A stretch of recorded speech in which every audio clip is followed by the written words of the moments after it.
এখন শুরু হতে চলেছে দেশের সবচেয়ে বড় মোকদ্দমা আপকি আদালত রজত শর্মার সাথে।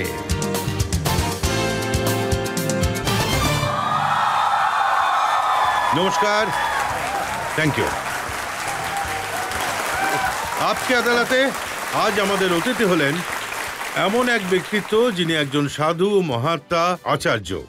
ইনি আশ্রমে থাকেন, মন্দির চালান, সনাতন ধর্মের জন্য লড়াই করেন। ইনি শায়েরও বটে, ইনি ভজনও গান, কিন্তু রাজনীতিরও ইনি খুবই চতুর খেলোয়াড়। বিভিন্ন বিবাদে, ওনার বিভিন্ন বয়ানে সব সময় উনি খবরের শিরোনামে থাকেন। প্লিজ ওয়েলকাম আচার্য প্রমোদ কৃষ্ণম।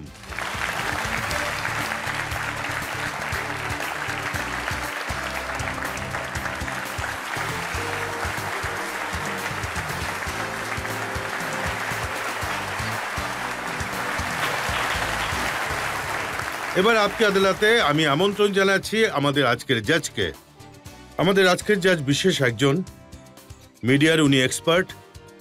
মাত্র কিছুদিন আগে পর্যন্ত মাখনলাল চতুর্বেদী ইউনিভার্সিটির ভাইস চ্যান্সেলর ছিলেন। Please welcome KG Suresh.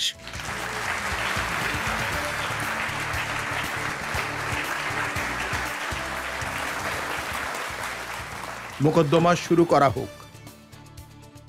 তো আচার্য মশাই, আপনি তৈরি? মোকদ্দমা শুরু করি তাহলে। অধম হাজির হুজুর। তাহলে শুরু করা যাক আজকের মোকদ্দমা। আপকি আদালতে প্রথম অভিযোগ আচার্য প্রমোদ কৃষ্ণমের ওপর। আপকি আদালতে আচার্য প্রমোদ কৃষ্ণমের ওপর অভিযোগ হলো যে ইনি হলেন এক বহুরূপী। আচার্য মশাই, জনতা তো আপনার এই রূপটা জানেন, আচার্য রূপ, মহাত্মা রূপ, সাধুর রূপ। কিন্তু আমার কাছে কিছু খবর আছে আপনার যৌবনকালের, আর আপনার যৌবনের কিছু গল্প আমি আপকি আদালতে বলতে চাই। এই কথাটা সত্যি যে আপনি যৌবনকালে বাড়ি থেকে পালিয়ে গিয়েছিলেন, মুম্বাই চলে গিয়েছিলেন হিরো হওয়ার জন্যে? রজতবাবু, প্রথম কথাটা তো হচ্ছে এই যে বহুরূপী শব্দটা আছে, এটা খুবই অর্থবহ, এটা খুবই ইন্টারেস্টিং আর খুবই সংক্ষিপ্ত। এটা কিভাবে? বহুরূপীর অর্থ হলো যার অনেক রূপ আছে। আর বহুরূপী সবার আগে জানেন কাকে বলা হয়েছিল? যখন সমুদ্র মন্থন হয়েছিল তখন রাক্ষসদের পক্ষ থেকে ভগবান বিষ্ণুকে বলা হয়েছিল যে ইনি আলাদা আলাদা রূপ নিয়ে আসেন, অতএব আমরা এনাকে ঈশ্বর হিসাবে গ্রহণ করব না। দ্বিতীয়ত রজতবাবু, বহুরূপী বলা হয়েছিল যোগীরাজ ভগবান শ্রীকৃষ্ণকে। আর ওই দুর্যোধন ও দুঃশাসন বলল যে তুমি হলে বহুরূপী, তুমি হলে প্রতারক, তুমি হলে মাখন চোর, তুমি হলে ভণ্ড। তাহলে ভগবান শ্রীকৃষ্ণকে কি কি শুনতে হয়েছিল রজতবাবু? বিশ্ব এই কথা মনে রাখেনি, কিন্তু কুরুক্ষেত্রের ময়দানে ভগবান শ্রীকৃষ্ণ যা বলেছিলেন তা আজ পর্যন্ত বিশ্ব মনে রেখেছে।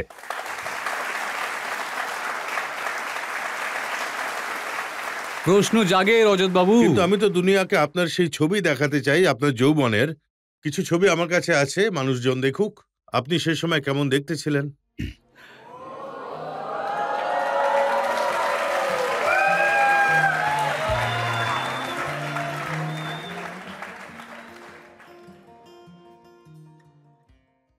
যখন হিরো হতে গেছিলেন তো কিছু বাড়ির পয়সা মালও সঙ্গে নিয়ে গিয়েছিলেন। আমি নিজেই আবেগপ্রবণ হয়ে পড়েছি নিজের সেই ছবিগুলো দেখে। আমি নিজেও বিশ্বাস করতে পারছি না যে লোকটা আজ এখানে বসে আছে সে ওই ব্যক্তি যাকে দেখা যাচ্ছে।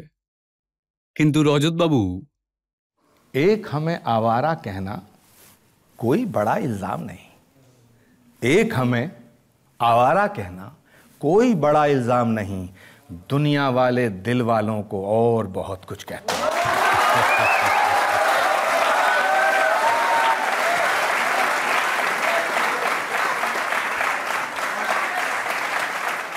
আর আপনি যে বললেন যে আমি অভিনেতা হতে গেছিলাম, দেখুন রজতবাবু, অভিনেতা তো সবাই হতে চায়। কেউ হতে পারে আর কেউ হতে পারে না। যে আপনার মতো ডাইরেক্টর যে পেয়ে যাবে সে তখন অভিনেতা হয়েই যাবে, আর যে আপনার মতো ডাইরেক্টর পায় না কিন্তু এটাও সত্যি যে আপনি ঘর জ্বালিয়ে নিজের সুখের দিকে দৌড়চ্ছিলেন, বাড়ির পয়সা আপনি ফিল্মে লাগিয়েছিলেন। आई मौज फकीर की दिया झोंपड़ा फूंक।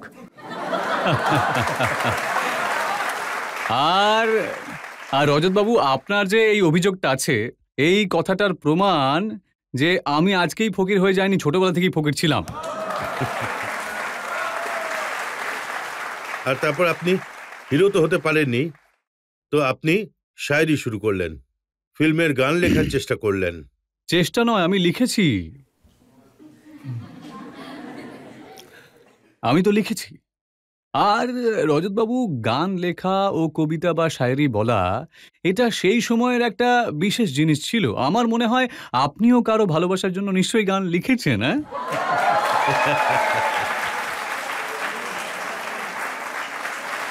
কিন্তু আজ তো মামলা আপনার উপর চলছে, তাই আপনাকে বলতে হবে যে কোন নাগিনীর নাচে আপনি এত কিছু লিখেছিলেন।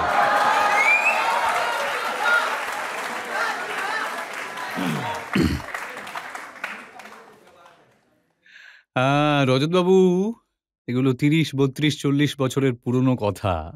এখন তো নাগিনীর বিষও শেষ হয়ে গেছে।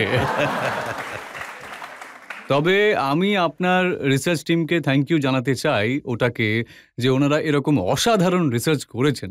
এটা আলাদা বিষয় যে আমার কাছে আপনার মতো রিসার্চ টিম নেই, নইলে আমিও খুঁজে বের করতাম যে আপনি কার জন্য গান লিখেছিলেন।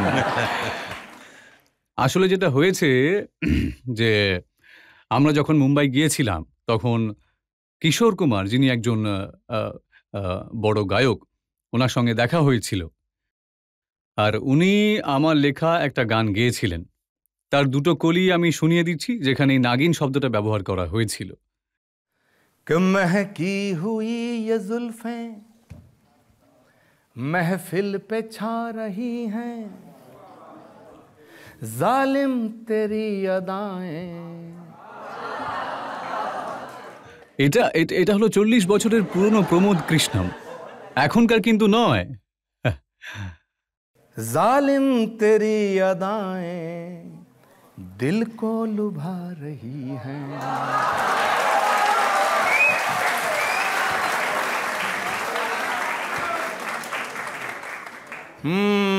मस्तानी चाल तेरी।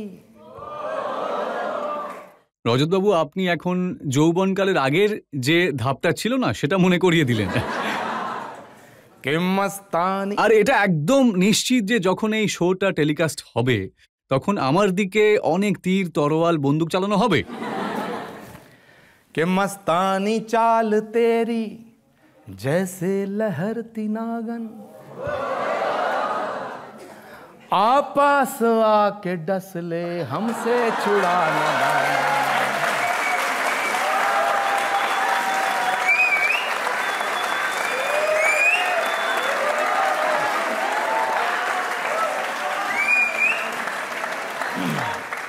কিন্তু আচার্য মশাই, আপনি বলছেন এটা 40 বছরের পুরনো কথা, কিন্তু আমি যতদূর জানি এখনো আপনি ঠিক সেরকমই আছেন। এখন আপনি নিজের আশ্রমে গান করেন, তু চিজ বড়ি হ্যায় মস্ত মস্ত। রজতবাবু, আমি এটা বিশ্বাস করি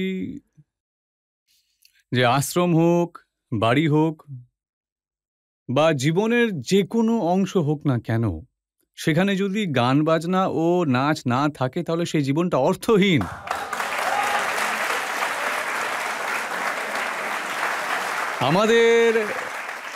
আমাদের সনাতন ভারতবর্ষের সংস্কৃতিতে, ভারতের সভ্যতাতে, ভারতের সংস্কারে কে এখানে নাচেনি, কে গায়নি? মীরা নেচেছেন, রাধা নেচেছেন, গোপীরা নেচেছেন, গোপালরা নেচেছেন, আমাদের তো ভগবানও নেচেছেন। এবং দেবাদিদেব মহাদেবকে নটরাজ বলা হয়েছে। রজতবাবু,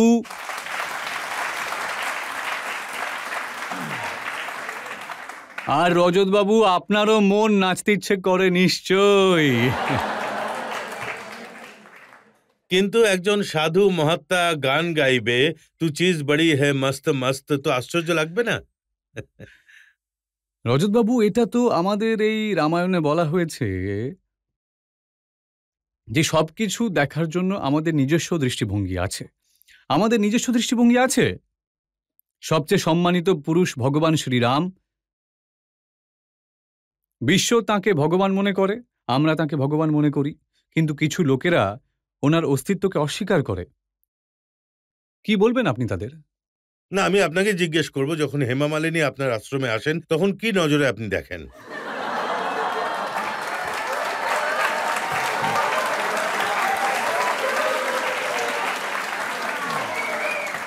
আমার জন্য সে হেমা মালিনী হোক বা মনিকা বেদি, রাধে মা হোক বা অন্য কেউ হোক, রতি অগ্নিহোত্রী হোক, পদ্মিনী কোলাপুরী হোক, আমি এদের মধ্যে দেবীকে দেখতে পাই।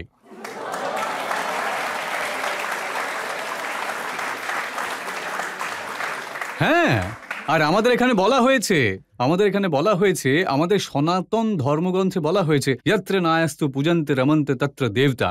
এই যেই ভূমিতে, যেই পৃথিবীতে, যেই রাস্তায়, যেই এলাকায় এবং যেই বাড়িতে নারীদের পুজো করা হয় না, নারীকে দেবী বলে মানা হয় না, সেই বাড়ির উন্নতি ঘটে না।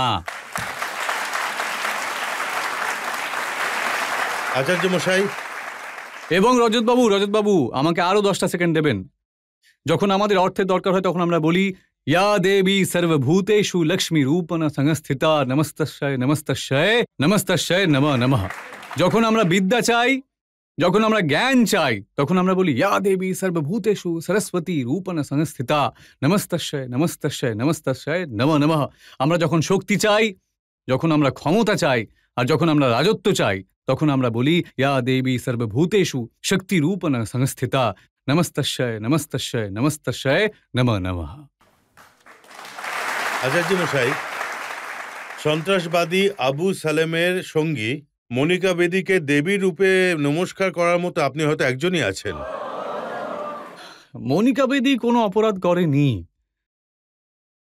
অপরাধ যদি করে থাকে, ওর সাথে বিশ্বাসঘাতকতা যে করেছিল, সেই সন্ত্রাসবাদী আবু সালেম করেছে। আর যতটা শাস্তি ওই সন্ত্রাসবাদী পেয়েছিল, তার চেয়ে বহুগুণ শাস্তি মনিকা দেবী ভোগ করেছে।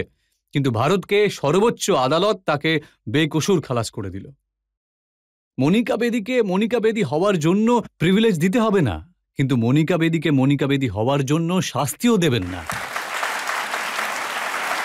আমি শুনেছি রাধে মাকে লোকের কোলে বসাটাও আপনি শিখিয়েছিলেন। সেটা তো রাধে মাই বলতে পারবেন। এখন যে প্রশ্নটা রাধে মাকে করা উচিত, সেই প্রশ্নটা আপনি আমাকে করছেন, এক গরিব ফকিরকে। দেখুন, আপনি অতটা গরিবও নন, ফকিরও নন। এত ধনীও নই যে আম্বানির বিয়েতে গিয়ে রাতে রেড ওয়াইন খেয়ে নাচতে পারবো।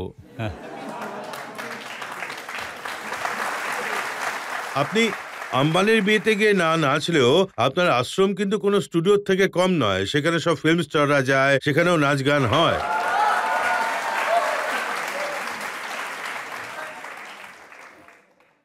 ওটা একটা অত্যন্ত পবিত্র স্থান, একটা অত্যন্ত পবিত্র স্থান। আমাদের পুরাণে লেখা আছে যে ভগবান বিষ্ণুর 10টা অবতার আসবেন, যারা পৃথিবীতে এসে অধর্মকে ধ্বংস করবেন, ধর্মের পুনরুদ্ধার করবেন। ভগবান রাম 7ম অবতার, ভগবান কৃষ্ণ 8ম অবতার। শ্রী কল্কি নারায়ণ রূপে ভগবান সম্বল নামক স্থানে অবতরণ করবেন, এটা আমাদের পুরাণে লেখাই তো আছে। যেই স্থানে ভগবানের আগমন হয় সেটা ধামে পরিণত হয়, তাই যেই ভূমিতে ভগবান আসবেন সেটাও ধামে পরিণত হওয়া উচিত। সেই কারণেই আমি 18 বছর আগেই সিদ্ধান্ত নিয়েছিলাম। আর এই কথাটা আমি বলছি না, এটা স্কন্দ পুরাণে উল্লেখ আছে, কল্কি পুরাণেও উল্লেখ আছে, ভবিষ্য পুরাণ অগ্নি পুরাণেও উল্লেখ আছে, শ্রীমদ্ ভাগবতের একটা অত্যন্ত গুরুত্বপূর্ণ শ্লোক আছে, यदा चंद्रस्य सूरस्य तथा तिस्य बृहस्पति समेशन्ति एक राशो तदा भवति तत्कृतं संभल ग्राम मुखस्य ब्राह्मणस्य महात्मना भवने विष्णु यशस्य कल्की प्रादुर्भविष्यति। ভগবানের কল্কি অবতার, পূর্ণ অবতার সম্বল নামক স্থানে অবতরণ করবেন, বিষ্ণু নামক ব্রাহ্মণের বাড়িতে উনি অবতীর্ণ হবেন। তাই যে ভূমিতে ভগবান আসবেন সেই ভূমিকে মাথা নত করতে, সেই ভূমিতে প্রণাম করতে, সেই ভূমিতে শ্রদ্ধার সাথে নিজের মাথা ওই ভূমিতে ঠেকানোর জন্যে আমি আপনাদের সকলকে কল্কি ধাম আসার জন্য আমন্ত্রণ জানাই। তো জনতাকে জিজ্ঞেস করিনি কালকি ধামের ব্যাপারে যদি কেউ কোনো প্রশ্ন করতে চান। স্যার, আপনার কাছে আমার প্রশ্ন হলো যে আপনি কল্কি ভগবানের যে মন্দির বানাচ্ছেন, কিন্তু কেউ কেউ বলে থাকেন যে উনি নিজেই স্বয়ং কল্কি ভগবান আর অবতারও নিয়ে নিয়েছেন, তো আপনি ওদের ব্যাপারে কি বলতে চান? ঈশ্বর নিজেও কখনো বলেন না যে আমি ভগবান। যে বলে যে আমি কল্কি অবতার তাকে 4টে থাপ্পড় মারা উচিত।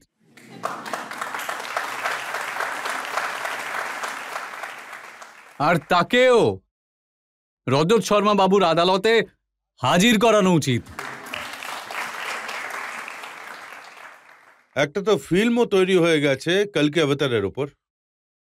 হ্যাঁ, এটা একটা আলাদা ব্যাপার, সিনেমা বানানো উচিত। ভগবানের যতগুলো অবতার ছিল তার উপর সিনেমা হয়েছে, সিরিয়াল তৈরি করা হয়েছে। আর রজতবাবু, আপনাকে আমি বলছি, যখন আমার হেমা মালিনী দেবীর সাথে প্রথম দেখা হলো তখন হেমা দেবী বলেছিলেন যে আমি কৃষ্ণের ভক্ত আর কৃষ্ণই কলিযুগে একমাত্র কল্কি রূপে আসবেন। তখন উনি আমাকে বলেছিলেন যে আমি কল্কি ধামে এসে রাধাকৃষ্ণের নাটক উপস্থাপন করব। উনি করেও ছিলেন, কিন্তু উনি আমাকে আরও একটা উপদেশ দিয়েছিলেন সেই সময়, যেটা আমি করতে পারিনি। তার একটা কারণও আছে। উনি বলেছিলেন যে আপনি ভগবান কল্কিকে নিয়ে একটা সিনেমা বানান। কিন্তু রজতবাবু, আপনার সঙ্গে তখন আমার তো আলাপই ছিল না, তাহলে তো সিনেমাটা হতো। আগে দেখা হয়নি, কিন্তু সিনেমা তৈরি করা উচিত। এবং আমি ঈশ্বরের কাছে প্রার্থনা করি যে আসন্ন অবতার সম্পর্কে তথ্য দেওয়া অবশ্যই উচিত। কারণ ভগবান রাম এলেন, ভগবান শ্রীকৃষ্ণ এলেন, ভগবান পরশুরাম এলেন, ভগবানের যতগুলো রূপ আছে তারা পৃথিবীতে এসে গেছে। ভগবান কল্কির অবতারটা হচ্ছে শেষ কিন্তু অবতার। ভগবান তো এখনো আসেননি, আপনি অ্যাডভান্স বুকিং করে দিয়েছেন। এ তো আমাদের সকলের সৌভাগ্য। যখন ভগবান রাম এসেছিলেন, আমরা কিন্তু আজকে জানি না যে তখন কি রূপে আমরা ছিলাম। যখন ভগবান শ্রীকৃষ্ণ রূপে এসেছিলেন তখন কি জানি কি রূপে আমরা ছিলাম। এটা পরম সৌভাগ্যের বিষয় যে আমরা জানি যে ঈশ্বর এই আসবেন, এই পৃথিবীতে আসবেন, আর এটা আমরা জানি। আর যতদূর কল্কি ধাম বানানোর প্রশ্ন, আমার যোগ্যতা কি আছে যে আমি কল্কি ধাম বানাবো? মানুষের পুরো জীবন কেটে যায় যে নিজের একটা বাড়ি তৈরি করতে পারে না। ভগবানের বাড়ি বানানোর ক্ষমতা কার আছে তাহলে? ভগবানের বাড়ি কেবল তারাই তৈরি করে যাকে ভগবান যাকে দিয়ে নির্মাণ করাতে চায়। আচার্য মশাই, সবাই এই কথাটা ঠিক মানে না। যখন আপনি কল্কি ধাম বানাচ্ছিলেন, অখিলেশ যাদব আপনার তাঁবু উপড়ে দিয়েছিল। হ্যাঁ, এটা সত্যি যে 7ই নভেম্বর 2016-তে শ্রী কল্কি ধামের ভিত্তিপ্রস্তর স্থাপনের জন্য সম্পূর্ণ প্রস্তুতি নেওয়া হয়েছিল। সেখানে উপস্থিত ছিলেন দেশের হাজার হাজার সাধক ও মহাত্মা। ভগবান কল্কি লক্ষ লক্ষ ভক্ত দেশের প্রতিটা প্রান্ত থেকে ওখানে উপস্থিত ছিলেন। গর্ভগৃহের খনন করা হয়ে গিয়েছিল, কিন্তু নভেম্বরের 6 তারিখে 2016 রাতে অখিলেশ যাদবের সরকার সেটার ওপর নিষেধাজ্ঞা জারি করেছিল এবং ওই তাঁবুগুলি উপড়ে ফেলল। কিন্তু ভগবানের অসীম লীলা দেখুন যে ওনার তাঁবুটাও উড়ে গেল। দেখুন ওনার ব্যাপারটা। আর 2017 সালে তাদের তাঁবু এতটাই উপড়ে গেছে যে এখনো বাঁশটুকু পুড়তে পারেনি। হ্যাঁ, কিন্তু আচার্য মশাই, ওনার চিন্তা তো ঠিক ছিল না।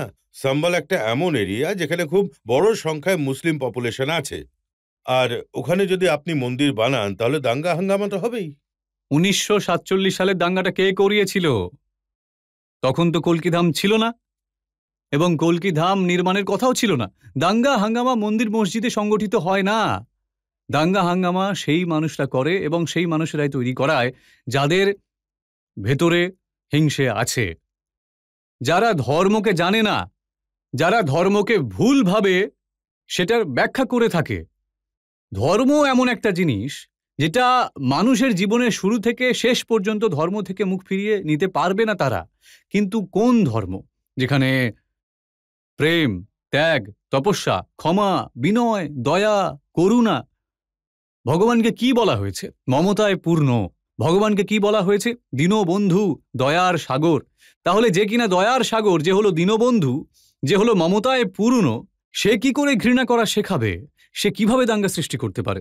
এই যে দাঙ্গাবাজ লোকেরা, রজতবাবু, এটা ভারতে আগেও ছিল, আজও আছে এবং সব সময় থাকবে। কিন্তু এই দাঙ্গাগুলো যারা করিয়েছে তাদের চিকিৎসা করার লোক আগেও ছিল, আজও আছে এবং ভবিষ্যতেও থাকবে। আপনি ফারুক আব্দুল্লাহকে কি ভেবে ডেকে পাঠিয়েছিলেন? দাঙ্গা করা লোক হিসেবে না প্রশমনের হিসেবে? দেখুন, প্রত্যেক ব্যক্তির মধ্যে রজত শর্মাও বিদ্যমান আর ফারুক আবদুল্লাহও বিদ্যমান। এবং রজতবাবু, ফারুক আবদুল্লাহ সাহেবের রাজনৈতিক দৃষ্টিকোণ থেকে ওনার এমন অনেক বক্তব্য রয়েছে যার সাথে আমি একমত নই। কিন্তু যখন ডক্টর ফারুক আবদুল্লাহ কল্কি ধামে এলেন তখন উনি রামের ভজন গাইলেন। আর উনি আমার সাথে বসে সেই সময় জম্মু কাশ্মীরের প্রচুর সন্ত্রাস ছড়িয়ে পড়েছিল। তাই আমি তাকে বললাম যে ফারুক সাহেব, এই যে জাতীয় সংহতি, তারপর এই সাম্প্রদায়িক সম্প্রীতি ইত্যাদি ইত্যাদির কথা মঞ্চে বলা হয়, সেটা আইনে নেই। সেই কারণে এই সাম্প্রদায়িক সম্প্রীতিটা আসছে না। তাই উনি আমাকে জিজ্ঞেস করলেন, আচার্যবাবু আপনি কি চান? তা আমি বললাম, আপনি কি কল্কি ধামে এসে আমাদের সাথে যজ্ঞ করতে পারবেন? তাই উনি বললেন, এতে কোনো ক্ষতি নেই, আমি করতেই পারি। আমি বললাম, ভেবে চিনতে বলুন, সমালোচনা তো হবেই। তখন উনি বললেন যে দেখা যাবে, আইল ফেস। কিন্তু উনি এটা জানতেন না যে ওই যজ্ঞটা কিসের। তাই উনি যখন এলেন তখন উনি বললেন, ভাই নৈবেদ্য তো দিতেই হবে। যজ্ঞ ব্রাহ্মণ বললেন, তাকে নৈবেদ্য দিতেই হবে। তখন যজ্ঞ ব্রাহ্মণ বললেন, আচার্য প্রমোদ কৃষ্ণম, আপনি মন্ত্রটা পড়ুন। সেটা তো ফারুক সাহেবও জানতেন না যে মন্ত্রটা ঠিক কি। আমি একটা মন্ত্র পড়লাম, ওম ইন্ডিয়ান মুজাহিদিন হাম ফট সাহা। উনি নৈবেদ্য দিলেন। যে ফারুক আবদুল্লাহ ইন্ডিয়ান মুজাহিদ্দিনের বিরুদ্ধে যজ্ঞ করেন, রামের ভজন করেন, আমি সেই ফারুক আবদুল্লাহকে চিনি। সবচেয়ে বড় কন্ট্রোভার্সি তো তখন হলো যখন আপনি প্রধানমন্ত্রী নরেন্দ্র মোদীকে ডাকলেন শিলান্যাসের জন্য। আর কাকে ডাকতাম? আপনি কংগ্রেসে ছিলেন, রাহুল গান্ধীকে ডাকতে পারতেন, সোনিয়া গান্ধীকে ডাকতে পারতেন। রজতবাবু, কপাল দেখে টিকা লাগানো হয়।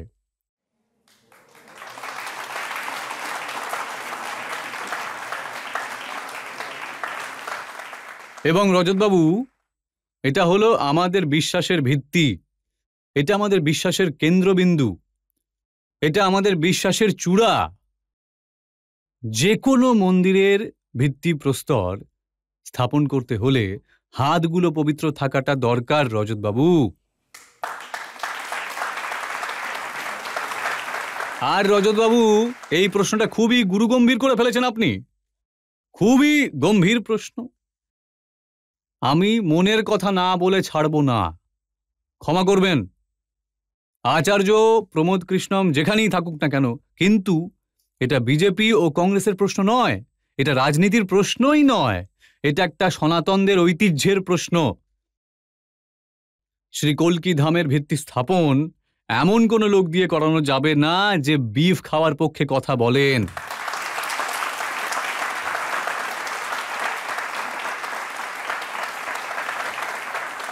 আমি এই দেশের ভেতরে যে কোনো রাজনৈতিক দলে নরেন্দ্র মোদীর থেকেও পবিত্র হাত এমন কাউকে খুঁজে পাইনি যাকে দিয়ে কল্কি ধামের ভিত্তি স্থাপন করানো যেতে পারে। আর আমি এই কথাটা,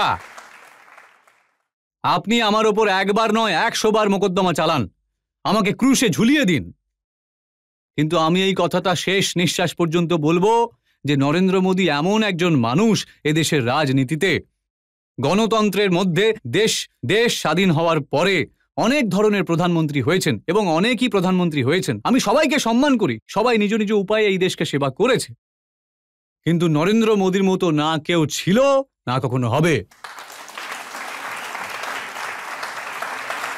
আচার্য মশাই, আপনি একদিকে পিএম নরেন্দ্র মোদীর কথা বলেন, সনাতন ধর্মের কথা বলেন, ভগবান কল্কির কথা বলেন, আর অন্যদিকে আপনি বলেন যে নবী আমাদের, পেগম্বর সাহেব আমাদের, আর আমরা ওদের। এই ডাবল রোল কিভাবে চলবে? দেখুন রজতবাবু, একটা কথা বলি, আপনি একজন বিদ্বান সাংবাদিক এবং আমি আপনার সেই বিদ্যাকে প্রণাম জানাই, নিঃসন্দেহে প্রণাম জানাই। যে কোনো সুফি, সাধক, সাধু, সন্ত, নবী, ঋষি, মুনি, মহাত্মা, ত্যাগী, তপস্বী,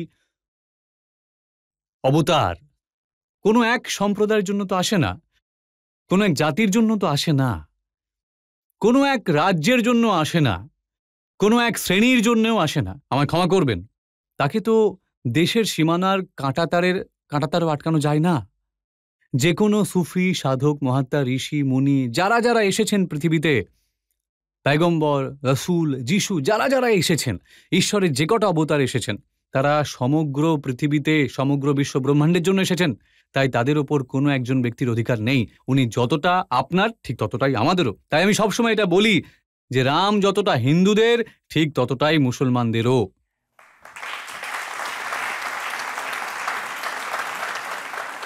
আর নবী মোহাম্মদ যতটা মুসলমানদের, ততটা উনি আমাদেরও।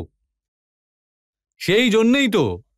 আর এই কথাটা আমি যখন কংগ্রেসের সাথে ছিলাম তখন বলতাম, কিন্তু আজও বলবো না এমনটা কিন্তু নয়। আমি যখন কংগ্রেসের সাথে ছিলাম তখন আমি সত্যের পাশে ছিলাম, এবং আজ আমি কংগ্রেসের সাথে নেই, তবু আমি সত্যের পাশেই আছি। সত্যের পাশে। রাজত্ব আসে, চলে যায়, ক্ষমতা আসবে, ক্ষমতা চলে যাবে, দল আসবে, দল চলে যাবে, অবনতি হবে, অদৃশ্য হয়ে যাবে, কিন্তু সনাতনকে দাঁড়িয়ে থাকতে হবে, এই রাষ্ট্রকে দাঁড়িয়ে থাকতে হবে। জনতার তরফ থেকে প্রশ্ন নিতে পারি? আপনার কাছে আমার একটা প্রশ্ন ছিল। আপনার একটা গান সোশ্যাল মিডিয়াতে শুনেছিলাম যে নবী জিতনে তোমারে উতনে হামারে। তো স্যার, আপনি একবার এই গানটা গেয়ে শোনান। ওটা আমার হাতে লেখা একটা কবিতার অংশ, যা আমি প্রফেট মোহাম্মদ সাহেবের জন্য লিখেছিলাম তার জন্মদিনে। আমাকে একটা অনুষ্ঠানে ডাকা হয়েছিল হায়দ্রাবাদে। হায়দ্রাবাদের অর্থ ওবিসি ধরে বসবেন না কিন্তু। আর শুনুন, আপকি আদালত যখন দেখবে ওবিসি, তখন তাকেও শুনতে হবে। কানে তুলে দেওয়া যাবে না, সেটাও শুনতে হবে যে একজন হিন্দু ধর্মগুরু, একজন হিন্দু ধর্মাচার্য, শ্রী কল্কি পীঠের প্রধান আচার্য প্রমোদ কৃষ্ণম কি বলছে। এবং এই মেসেজটা পৌঁছানো উচিত সমস্ত মৌলবাদীদের মুখে। থাপ্পড় পড়বে যারা আমাদের ভগবান রামের অস্তিত্বকেই অস্বীকার করে, মুখে থাপ্পড় পড়বে। कि मेरे सीने की धड़कन है, मेरी आंखों के तारे हैं, सहारा बेसहारों का खुदा के वो दुलारे हैं। এখন আমি যা লিখেছি, এই মেসেজটা হচ্ছে সেই সমস্ত লোকদের জন্য যারা এটা বলে যে হিন্দুর দেবতা আলাদা, মুসলমানদের দেবতা আলাদা। এই মেসেজটা তাদের জন্য। सहारा बेसहारों का खुदा के वो दुलारे हैं, समझ कर तुम फकत अपना उन्हें तकसीम ना करना, नबी जितने तुम्हारे हैं, नबी उतने हमारे हैं।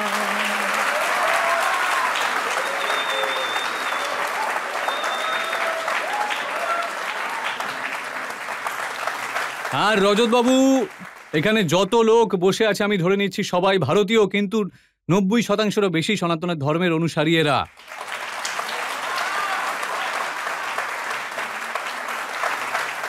এবং রজতবাবু, সমস্ত মৌলবাদী শক্তিগুলো এই শোটা দেখবেই, এবং আমি ধরে নিচ্ছি যে তাদের মনেও এই করতালি প্রভাবিত করবে যে যেখানে 90% হিন্দু আছে, সেখানে নবীর সম্মানে আচার্য প্রমোদ কৃষ্ণম যদি 2 কলি গায়, তখন সে প্রশংসা পায়। আর রজতবাবু, এটাই তো হলো সনাতন, আর এটাই হলো ভারতবর্ষ।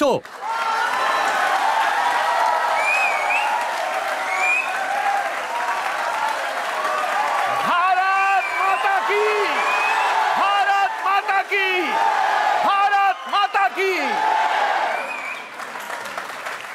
তো আপনি এত ভালো একটা কথা বলেছেন, তো আমি একটা ব্রেকের জন্য থামছি। আমরা একটা ব্রেক নিয়ে নেব, আর ব্রেকের পর আপকি আদালতে আচার্য প্রমোদ কৃষ্ণমের ওপর প্রশ্ন আর অভিযোগের আরো এক পর্ব। একটা গরিব বাড়িতে জন্মগ্রহণ করা ব্যক্তি, চা বিক্রেতার বাড়িতে জন্ম নেওয়া একজন ব্যক্তি, ভারতের প্রধানমন্ত্রী হিসেবে 500 বছরের সংগ্রামের অবসান ঘটিয়ে যখন রাম মন্দিরের প্রতিষ্ঠা করেন, তখন সনাতন জেগে ওঠে, তখন সনাতন জেগে ওঠে। Welcome back. আপকি আদালতে আজ আমরা মোকদ্দমা চালাচ্ছি আচার্য প্রমোদ কৃষ্ণমের ওপর। আপকি আদালতে পরবর্তী অভিযোগ। আপকি আদালতে আচার্য প্রমোদ কৃষ্ণমের ওপর পরবর্তী অভিযোগ হলো যে ইনি হলেন খুবই অকৃতজ্ঞ। আচার্য মশাই, ৩২ বছর আপনার রাজনৈতিক পরিচিতি ছিল কংগ্রেসী হিসেবে। কংগ্রেস পার্টি আপনাকে দুবার লোকসভা ভোটে প্রার্থী করেছে, প্রবক্তা বানিয়েছে, টিভিতে এনেছে, নাম দিয়েছে, সম্মান দিয়েছে, পলিটিক্যাল অ্যাফেয়ার্স কমিটির মেম্বার বানিয়েছে, কিন্তু আপনি পিঠে ছুরি মেরে দিলেন। আমি যেই কংগ্রেসের সদস্য ছিলাম, আমি যেই কংগ্রেসের সাথে ছিলাম, সেই কংগ্রেস তো মহাত্মা গান্ধীর কংগ্রেস ছিল। আমি ছাত্র বয়স থেকেই কংগ্রেসকে সমর্থন করতাম। আমার বয়স যখন 17 থেকে 18 ছিল, তখন রাজীব গান্ধীর সাথে আমার দেখা হয়েছিল। রাজেশ পাইলট বাবু ছাত্র আন্দোলন থেকে বের করে আমাকে রাজীব গান্ধীর সাথে পরিচয় করিয়েছিলেন। রাজীব গান্ধীজির সঙ্গে দেখা করে আমি একটা সিদ্ধান্ত নিয়েছিলাম, যে তাকে একটা প্রতিশ্রুতি দিয়েছিলাম আমি, যে সারা জীবন ধরে শেষ নিঃশ্বাস পর্যন্ত আমি কংগ্রেসেই থাকব। এবং আমি কিন্তু কংগ্রেস ছাড়িনি। কিন্তু যে কংগ্রেস মহাত্মা গান্ধীর কংগ্রেস ছিল, যেই কংগ্রেসের শুরুটা, যেই কংগ্রেসের প্রত্যেকটা সভার উদ্বোধন বন্দে মাতরম এবং রঘুপতি রাঘব রাজা রামের সাথে শুরু হতো, সেই মহাত্মা গান্ধীর কংগ্রেস মোহাম্মদ আলী জিন্নার পথে হাঁটতে শুরু করলো। সেই জন্য আমার ঝগড়া হয়েছিল। না, এই জন্য ঝগড়া হয়নি। ঝগড়া আপনি এই জন্য করেছেন কারণ নরেন্দ্র মোদী যখন রাম মন্দিরের প্রাণ প্রতিষ্ঠার উৎসবে যাচ্ছিলেন, কংগ্রেস আমন্ত্রণ পেয়েছিল, কংগ্রেস ওই আমন্ত্রণ স্বীকার করেনি। কংগ্রেস বলেছিল এটা হলো বিজেপির ফাংশন, আমরা যাব না। কিন্তু আচার্য প্রমোদ কৃষ্ণম চলে গেলেন। রজতবাবু, আচার্য প্রমোদ কৃষ্ণম এই জন্য চলে গেল কারণ রাম আর রাষ্ট্রের সাথে আপোষ করা যায় না। রাম ভারতের আত্মা।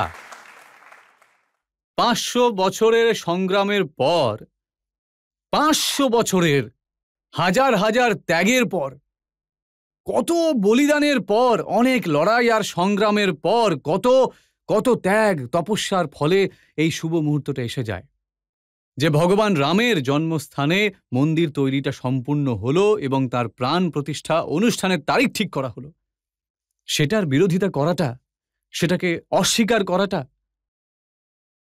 আমি বললাম, যখন আমি কংগ্রেসে ছিলাম, আমি বললাম যে ভগবান রামের আমন্ত্রণ পাওয়াটা সৌভাগ্যের ব্যাপার এবং সেটাকে প্রত্যাখ্যান করাটা দুর্ভাগ্যের ব্যাপার।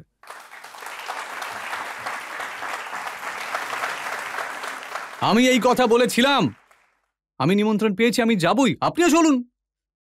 তাহলে কি অপরাধ করেছিলাম আমি? কিন্তু ব্যাপারটা হলো এরকম রজতবাবু, যে কংগ্রেস এটা বলেছে যে সাহেব রাম মন্দিরের যে প্রাণ প্রতিষ্ঠার অনুষ্ঠানটা আছে সেটা হচ্ছে বিজেপির অনুষ্ঠান, এটা সংঘের একটা কাজ। তাহলে প্রাণ প্রতিষ্ঠা হয়ে তো এখন 1 বছর হতে চললো, এখনো পর্যন্ত গেল না কেন? দ্বিতীয় ইম্পর্টেন্ট বিষয় হচ্ছে, রাহুল গান্ধী তো এটাও বলেছে যে প্রাণ প্রতিষ্ঠার যে অনুষ্ঠান হয়েছে সেখানে নাচ গানা হচ্ছিল, ওখানে ঐশ্বর্য রায়ের ডান্সও হয়েছে। যেমন রাহুল গান্ধী ঠিক তেমনই তার স্বপ্ন।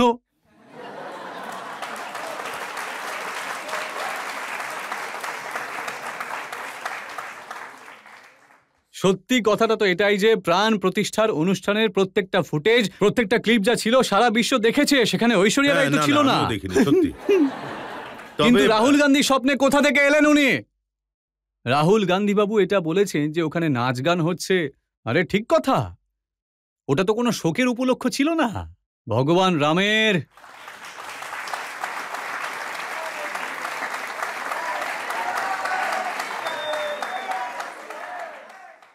আর রজতবাবু, ভগবান রামের জন্মস্থানের মন্দিরের প্রাণ প্রতিষ্ঠা উৎসবের উদযাপন ছিল ওটা, তাই না? আপনি তো ওখানে ছিলেন, কে নেচেছিল? আমি নেচেছি, আর আমি নাচবো। সাধু সন্তরা নেচেছে, গোটা অযোধ্যাটা নেচেছে, আর রজতবাবু ঘরে বসে সারা ভারতবর্ষ নেচেছিল, হ্যাঁ না? রাহুলজি বারবার আরো একটা কথা বলে থাকেন যে প্রাণ প্রতিষ্ঠার অনুষ্ঠানে উনি জনতাকে বলেন যে ওখানে আম্বানিকে দেখা গেছে, ওখানে আদানিকে দেখা গেছে, ওখানে অমিতাভ বচ্চনকে দেখা গেছে, কিন্তু ওখানে আপনি কোনো গরিব মানুষকে, কোনো মজুরকে দেখেছেন? জানি না রাহুল গান্ধীর চোখটা কে বেঁধে দিয়েছিল আর ওনাকে কোন চশমাটা পরিয়ে দেওয়া হয়েছিল। উনি অযোধ্যাতে শবরীকে নাচতে দেখতে পাবেন না, উনি অযোধ্যাতে কেওটকে নাচতে দেখতে পাবেন না, নিষাদকে নাচতে দেখতে পাবেন না, উনি জটায়ুকে নাচতে দেখতে পাবেন না, উনি জাম্বুবন্তকে নাচতে দেখতে পাবেন না, উনি আচার্য প্রমোদ কৃষ্ণমকে নাচতে দেখতে পাবেন না। ওনার নজর গিয়ে সেই আম্বানি, ঐশ্বরিয়া, আদানির উপরে গিয়ে পড়ল। তাই এই প্রশ্নটা রাহুল গান্ধীকে গিয়েই করুন না যে আপনার দৃষ্টিতে দোষ কেন আছে। এটা হলো দৃষ্টি দোষের অসুখ। যে যাই ঘটুক না কেন সেটাকে ভুল দেখুন আপনি। কিন্তু এই কথাটা তো সত্যি, ওখানে বড় বড় মানুষ ছিলেন, ফিল্ম স্টার ছিলেন, পয়সাওয়ালা লোক ছিলেন, গরিব মজুর কৃষক কোথায় ছিল? আচ্ছা, এই নামি দামি লোকদেরকে ফাঁসি দিয়ে দাও না তাহলে। দেশ গড়তে গরিবদেরও ভূমিকা রয়েছে, ধনীদেরও ভূমিকা আছে। দেশ গড়ার ক্ষেত্রে প্রত্যেক মানুষের ভূমিকা আছে, কিন্তু এটা বলা যে ওখানে শুধু নামি দামি মানুষই ছিলেন, এটা ভুল কথা, এটা একটা ভুল উপস্থাপনা। এটা প্রধানমন্ত্রী মোদির সাথে ওদের যে বিরোধিতা করছে। আর শুনুন, এই রাম মন্দিরের আর প্রাণ প্রতিষ্ঠার আর এই যে এই সব কিছু কিন্তু নয় এগুলো। আমার একটা প্রশ্নের উত্তর দিন, রাহুল গান্ধীকে জিজ্ঞাসা করবেন একবার, রাহুল গান্ধীকে জিজ্ঞাসা করুন না কখনো যে আপনি মোদিকে এত ঘৃণা কেন করেন। এবং আপনি এই কাঠগড়ায় নরেন্দ্র মোদীকে বহুবার ডেকেছেন, আমাকেও ডেকেছেন, প্রণব মুখার্জিকেও ডেকেছেন, রাহুল গান্ধীকেও একবার ডেকে দেখুন না। ওনার ব্যাপারে যখন জিজ্ঞাসা করা হয় না, তো আমি আপনাকে মির্জা গালিবের একটা শের শোনাই। मैं बुलाता तो हूँ उसको मगर ए जज्बा ए दिल उस पे बन जाए कुछ ऐसी के बिना आए ना बने।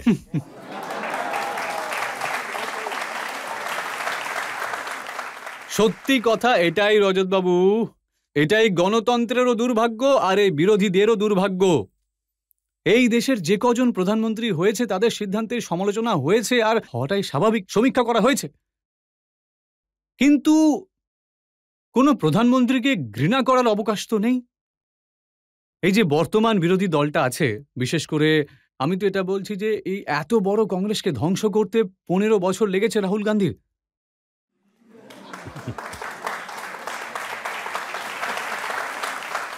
কত? 15। এই গোটা বিরোধিতার জন্য তাকে তাদের নেতা করে দিয়েছে। এবার এই বিরোধিতার শেষ হতে কতদিন লাগবে? এটা হলো দুর্ভাগ্য। এখানে একটা সুস্থ বিরোধী দল থাকা উচিত, সুস্থ গণতন্ত্রের জন্য একটা শক্তিশালী বিরোধী দল থাকা উচিত, কিন্তু বিরোধী দল থাকতে হবে, বানরের দল থাকাটা বাঞ্ছনীয় নয়। কিন্তু আজকাল তো ওনার কনফিডেন্স একদম মারাত্মক। রাহুল গান্ধী বলছেন যে সরকার এখন বিরোধীরা চালাচ্ছে, আমরা যা চাই তাই করিয়ে নিতে পারি। এটা উনি সম্পূর্ণ ভুল বুঝেছেন। এটা হলো নরেন্দ্র মোদী, ইনি মাথা নত করেননি আর না কখনো করবেন। এবার দেখুন, এখানে বিশ্বাসঘাতকতার কথা ওঠে। আপনাকে প্রিয়াঙ্কা গান্ধীর খুব কাছের মানুষ মনে করা হতো, আপনি প্রিয়াঙ্কাকে কংগ্রেসের অধ্যক্ষ বানাতে চাইছিলেন, আর আপনি নরেন্দ্র মোদীর জন্য কংগ্রেস ছেড়ে চলে এলেন, প্রিয়াঙ্কাজিকে একলাই ছেড়ে দিলেন আপনি। না রজতবাবু, তেমনটা নয়। আমি নরেন্দ্র মোদীর জন্য কংগ্রেস ছেড়েছি তেমনটা একেবারেই নয়। আমি তো কংগ্রেসকেও ছাড়িও নি।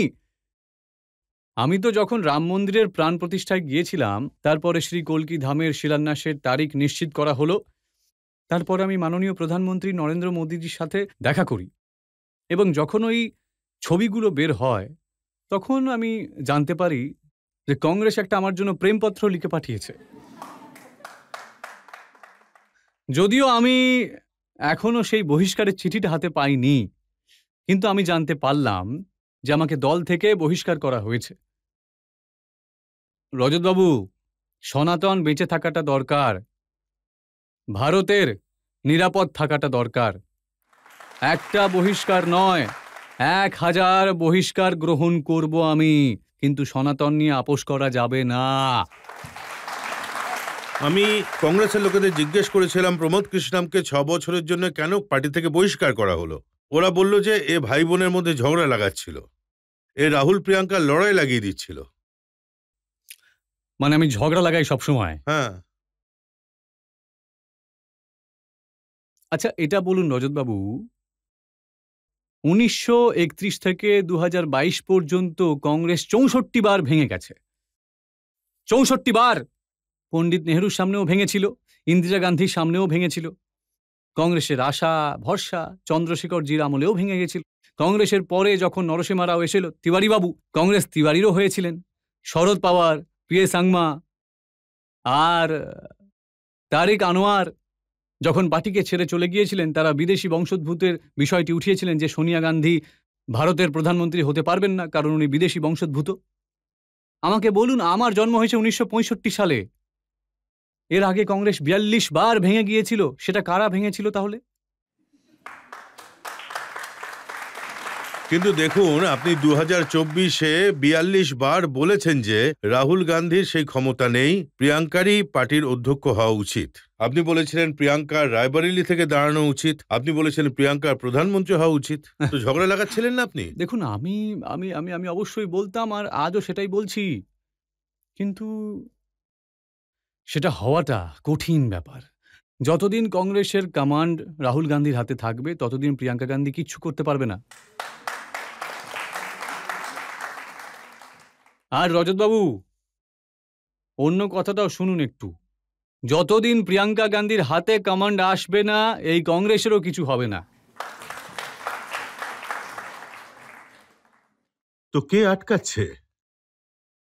এটাই তো প্রশ্ন। এটা একটা বড় প্রশ্ন।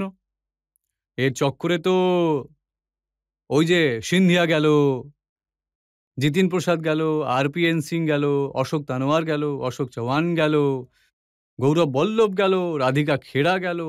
আরে লাইন পড়ে গেছে। সবই চক্করে। সেটা তো অন্য কোথাও আরো সুযোগ নেই, না হলে আরো যাওয়ার জন্য প্রস্তুত আছে। এই চক্করেতেই দেখুন, ব্যাপারটা হলো যে রাহুল গান্ধীর সাথে একটা চণ্ডাল চতুর্দশা আছে।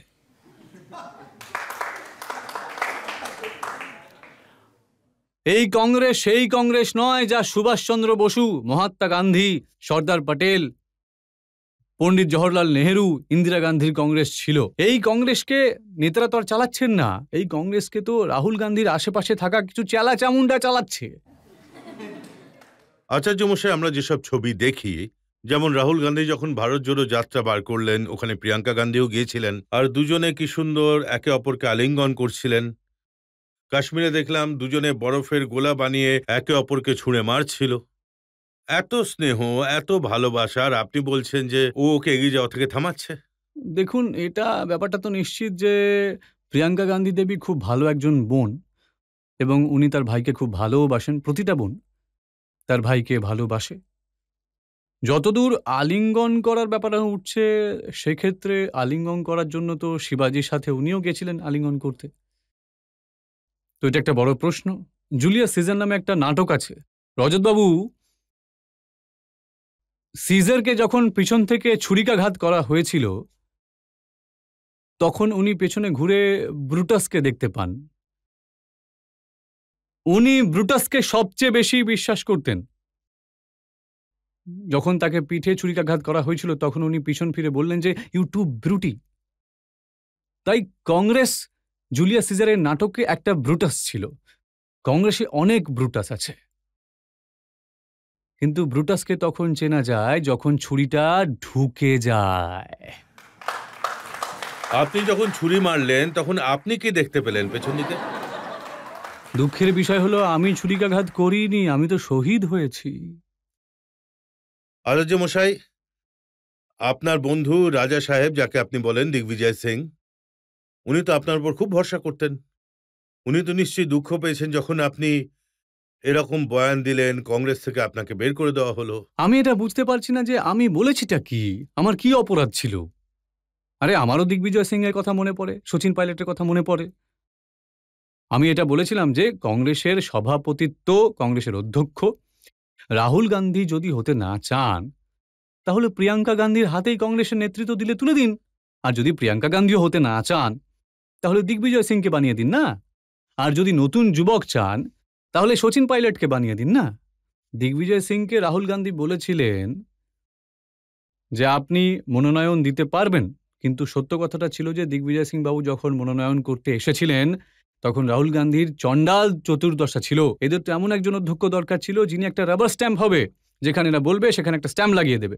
এদের দিগ্বিজয় সিং এর ওপর একটু ডাউট হলো, ওদের মনে হলো যে দিগ্বিজয় সিং এর কিন্তু মেরুদণ্ডটা শক্তই রয়েছে, তাই এরা দিগ্বিজয় সিংকেও এইভাবেই সাইড করে দিল, যেমন আচার্য প্রমোদ কৃষ্ণমকে করে দিয়েছে। তাই বিশ্বাসটা এরা ভেঙেছে, চালাকিরা তো এরা করেছে, ব্রুটাস তো ওখানে আছে, তাদের প্রশ্ন করুন। আমি তো আমার মন গতকালও পরিষ্কার ছিল, আজও পরিষ্কার আছে। হ্যাঁ, একটা কথা নিশ্চিত যে গতকাল পর্যন্ত আমি প্রিয়াঙ্কা গান্ধীর সঙ্গে ছিলাম, আজ আমি নরেন্দ্র মোদীর সঙ্গে আছি। পাবলিকের থেকে দু একটা প্রশ্ন নিতে পারি? দিগ্বিজয় সিং বলেছেন গেরুয়া হলো উগ্রবাদের প্রতীক, এই ব্যাপারে আপনি কি সহমত? আর উনি বলেন যে হিন্দু আর আরএসএস সন্ত্রাসবাদ ছড়ায় আর অভিযোগ করে মুসলমানদের, তো এই ব্যাপারে আপনি কি বলতে চান?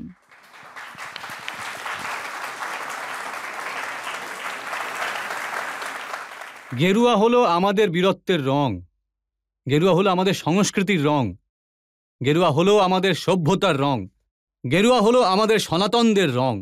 গেরুয়া কখনো সন্ত্রাসবাদী হতে পারে না।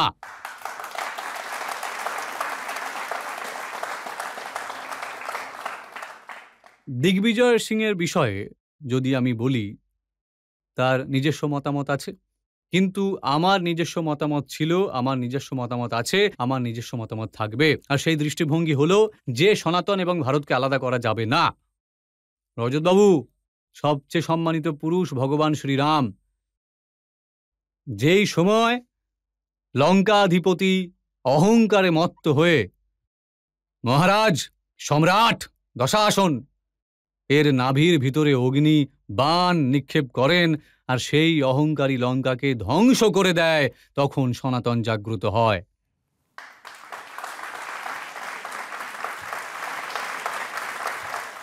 যোগীরাজ ভগবান শ্রীকৃষ্ণ যখন কুরুক্ষেত্রের মাঠে রথে দাঁড়িয়ে যখন শঙ্খ বাজায় এবং অধর্মের বিনাশ করার জন্যেও ও ধর্মের পুনঃপ্রতিষ্ঠা করার জন্য ঘোষণা করেন, তখন সনাতন জাগ্রত হয়। রজতবাবু, ছত্রপতি শিবাজী মহারাজের সারা জীবনের সংগ্রামকে মেনে নিচ্ছি আমি, কিন্তু ঔরঙ্গজেবের সামনে মাথা নত করতে পারছি না, তবে গিয়ে সনাতন জেগে ওঠে।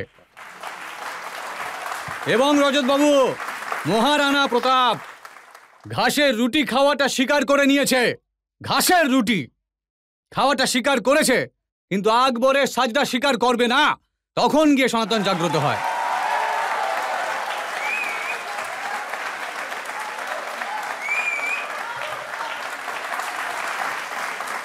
এবং গুরু গোবিন্দ সিংজি মহারাজের সন্তানদের দেওয়ালে গেঁথে দেওয়া হয়, সমগ্র জীবনে সবকিছু বলিদান হয়ে যায়, কিন্তু সনাতনের সাথে আপোষ করে না, তবে গিয়ে সনাতন জেগে ওঠে। কিন্তু এবং এই যে মেয়েটি প্রশ্ন করলো, এই মেয়েটি যে প্রশ্নটা করেছে গেরুয়া নিয়ে, একজন গেরুয়া সন্ন্যাসী বিবেকানন্দ শিকাগোর মাটিতে যখন বিশ্ব ভ্রাতৃত্বের ঘোষণা করেন, তখন সনাতন জেগে ওঠে। একটা গরিব বাড়িতে জন্মগ্রহণ করা ব্যক্তি, চা বিক্রেতার বাড়িতে জন্ম নেওয়া একজন ব্যক্তি ভারতের প্রধানমন্ত্রী হিসেবে 500 বছরের সংগ্রামের অবসান ঘটিয়ে যখন রাম মন্দিরের প্রতিষ্ঠা করেন, তখন সনাতন জেগে ওঠে, তখন সনাতন জেগে ওঠে।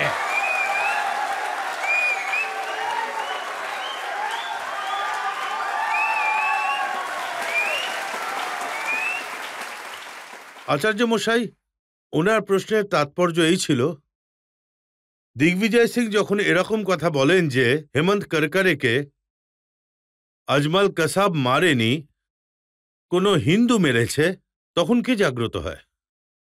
রজতবাবু, যেদিন সনাতন সন্ত্রাসবাদকে সমর্থন করতে শুরু করবে, সেদিন না কোনো অভিযুক্ত রক্ষা পাবে, না কোনো মুন্সিফ রক্ষা পাবে, না আদালত রক্ষা পাবে।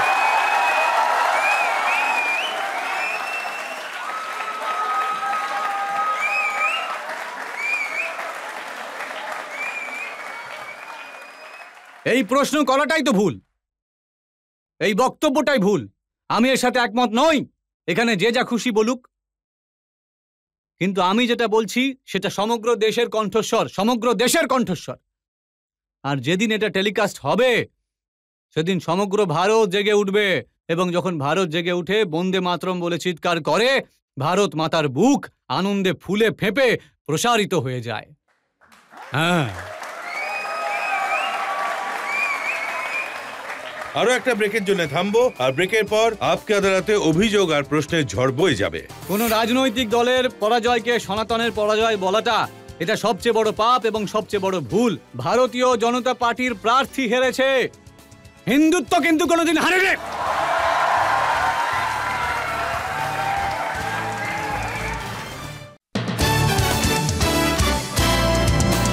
ওয়েলকাম ব্যাক আপকে আদালতে।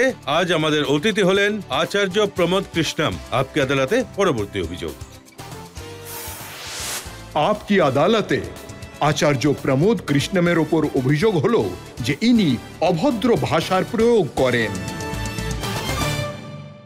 এখন আচার্য মশাই, অনেকগুলো অভিযোগ আমার কাছে এসেছে, আর এটা হলো আপনার সমস্যা যে ভাষা আপনি ব্যবহার করেন।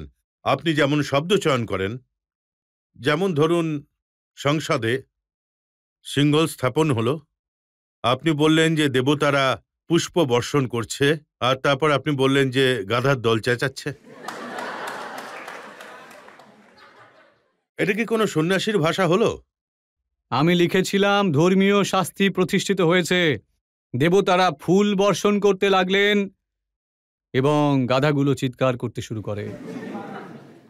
আর তাছাড়া আপনি তো একজন বড় আইনজীবী নিজে, এবং দোষারোপ করার জন্য আপনি একদম এই দৃঢ় সংকল্প নিয়েছেন যে আপনি আজ আমাকে ফাঁসিটা দিয়েই দেবেন। এটা আমার প্রশ্ন, আমি কি এতে কোনো নেতার নাম নিয়েছি নাকি? কোনো দলের নাম নিয়েছি নাকি?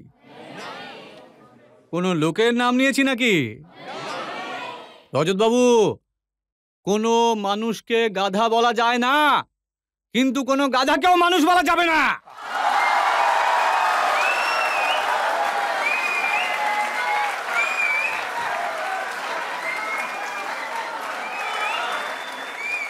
এবার দেখুন, আমি রজতবাবু কারোর, আপনি বলুন না, কোন নেতাকে আমি গাধা বলেছি? কোন নেতাকে কি গাধা বলেছি? আপনি বলুন কোন নেতাকে আমি গাধা বলেছি? তাহলে গাধাদের নেতাও বলবো না।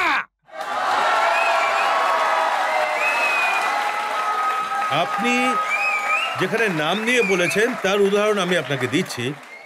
আপনি বলেছেন যদি রাহুল গান্ধী নেহেরু গান্ধী পরিবারে জন্ম না নিতেন তাহলে ওকে কেউ চাপরাশির চাকরিও দিত না।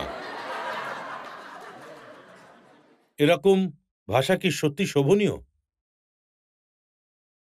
না, এই ভাষা অশোভনীয় তো নয়, এই ভাষা প্রশংসনীয়।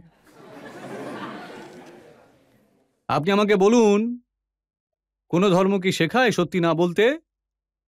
কোন ধর্ম কি শেখায় মিথ্যা বলতে? তা বলে চাপরাশির চাকরি? রজতবাবু, সত্যকে সত্যি করে বলাটা খুব কঠিন, কিন্তু যতটা সত্যকে সত্যি বলাটা কঠিন, ততটাই কঠিন সত্যিকে শোনাটা। আর সত্যকে শোনা যতটা কঠিন ব্যাপার, সত্যকে মেনে নেওয়াও ততটাই কঠিন ব্যাপার। কংগ্রেস যদি এই সত্যটা মেনে নিত তাহলে কংগ্রেসের আজ এই দুর্দশা হতো না।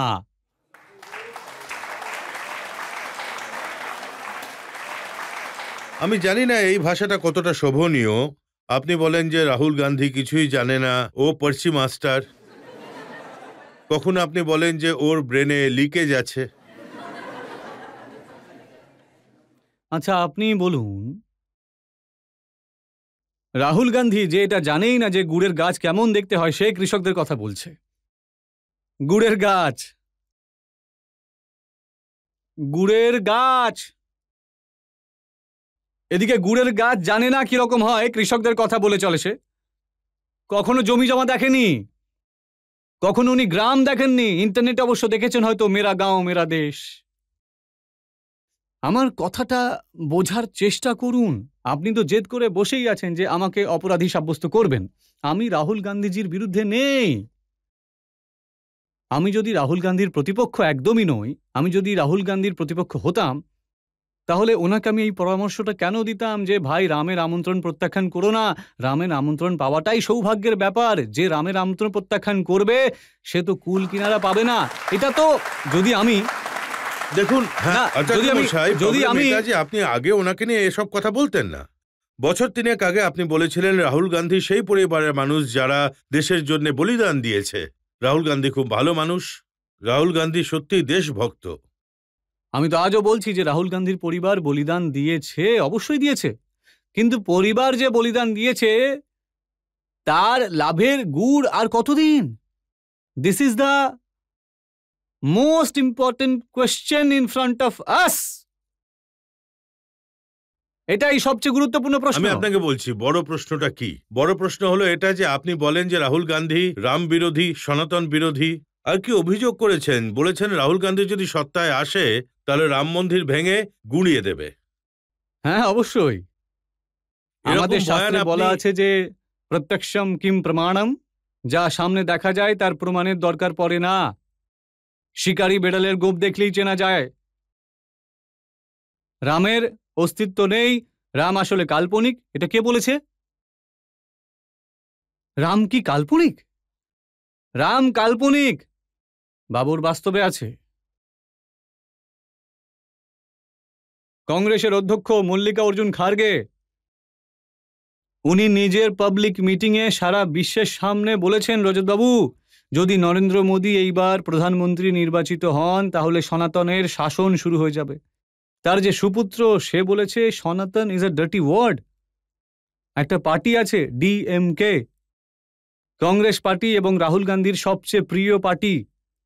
তারা বলে এই যে সনাতন যেটা আছে এটা ডেঙ্গু, ম্যালেরিয়া, কুষ্ঠ রোগ। তাই আমি এটা বলে দিয়েছি যে ডেঙ্গু, ম্যালেরিয়া ও কুষ্ঠ এগুলোর দ্বারা ডিএমকে তৈরি হয়। ডিএমকে এর ফুল ফর্মই তো এটা, ডেঙ্গু, ম্যালেরিয়া, কুষ্ঠ। মন্দিরে যারা যায় তারা মেয়েদেরকে উত্ত্যক্ত করে, এটা কে বলেছে? কে বলেছে? রাহুল গান্ধী। তাকে ডাকুন না এখানে, ওনাকে ডাকুন এখানে। কিন্তু আমার মনে হয় রজতবাবু আপনিও আমাদের মতো গরিবদের এখানে অভিযুক্ত করেন। রাহুল গান্ধীকে অভিযুক্ত করতে ভয় পান, তাই না? ভয় পান।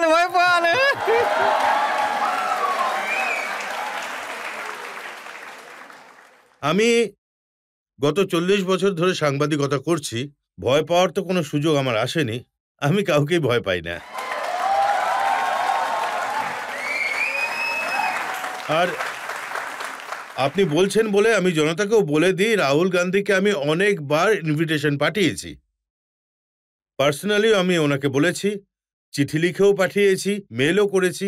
আর আমি আশা রাখি কোনো না কোনো দিন তো নিশ্চয়ই ওনার মনে হবে যে আপকে আদালতে যাওয়া উচিত।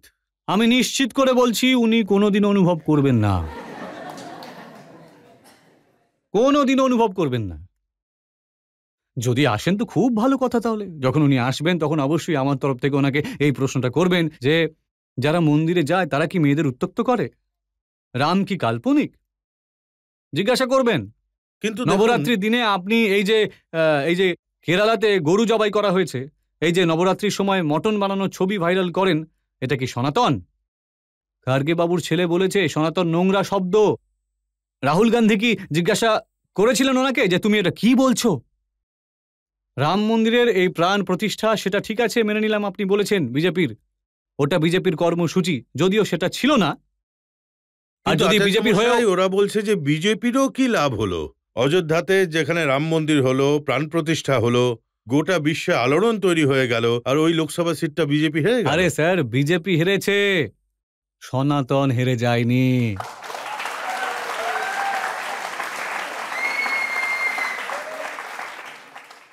ভারতীয় জনতা পার্টির প্রার্থী হেরেছে, হিন্দুত্ব কিন্তু হারেনি।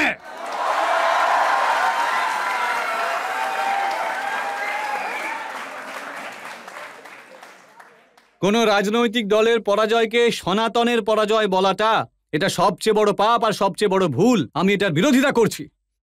ভারতীয় জনতা পার্টি প্রতিষ্ঠা প্রায় 1980 সালে হয়েছিল। প্রাচীনকাল থেকেই এটা সনাতন। যা সত্য তাহাই চিরন্তন, যাহা চিরন্তন তাহাই সনাতন। ওটাই সনাতন। এটা বলার মানে অযোধ্যা আরে বাবা, এসব তো হতেই থাকে কখনো কখনো। ভগবানের এমন কৃপাদৃষ্টি আছে, উনি উনি সকলের কখনো কখনো দুষ্টকেও ক্ষমতার ছাড়পত্র দেয়, আর কখনো কখনো হয়ে যায়। দেখুন, যাই হোক না কেন, অখিলেশ যাদব যিনি এখনো অবধি রাম মন্দিরে যাননি, অখিলেশ যাদব যিনি বিরোধিতা করেছিলেন, ওনার ক্যান্ডিডেট ওখান থেকে জিতেছে। এই যে সমস্ত রাম বিরোধী লোকেরা আছে, এরা ক্ষমতার সিংহাসনের জন্য আকুল হবেন। এদেরকে দেশের লোক, জনগণ কখনো ক্ষমতা দেবে না। লিখে রাখুন, লিখে রাখুন। একটা দুটো সিটে জয়ী হওয়া, দু চারটে সিটে জয়ী হওয়া, একটা দুটো রাজ্যে ক্ষমতায় চলে আসা, এসব তো চলতেই থাকে। মাঝে মাঝে ভগবান যেটা করেন, অসুর শক্তিকেও একটু বাড়িয়ে দেন। আর যদি অসুর শক্তি না বাড়ে না, তাহলে ভগবানের অবতার হবে কেন? ভগবান কল্কি অবতার এই জন্য হবেন কারণ ধরাধামে এই অসুর শক্তি যখন বেশি বৃদ্ধি পাবে, তখনই এদের সাথে লড়াই করার জন্য পরমাত্মা পৃথিবীতে আসবেন। আর আমি তো লিখেছি, ভগবান শ্রীকৃষ্ণ গীতায় প্রতিজ্ঞা করেছিলেন যে আমি কলিযুগে সম্বলে আসব। যদি আপনি বলেন তাহলে আমি গিয়ে শুনিয়ে দিচ্ছি। শোনান। कि तूने द्वापर में वादा किया था,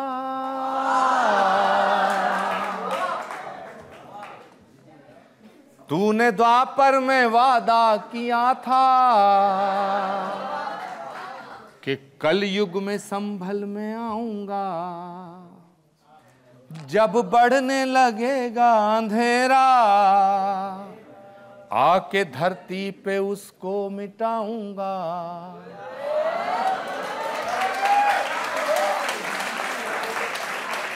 जब बढ़ने लगेगा अंधेरा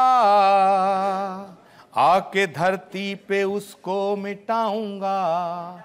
अरे स्वागतम कल की, शरणागतम कल की, अरे स्वागतम कल की, शरणागतम कल की, अरे स्वागतम कल की। আমার সাথে একসাথে स्वागतम कल की, शरणागतम कल की, अरे स्वागतम कल की, शरणागतम कल की, अरे स्वागतम कल की, शरणागतम कल की।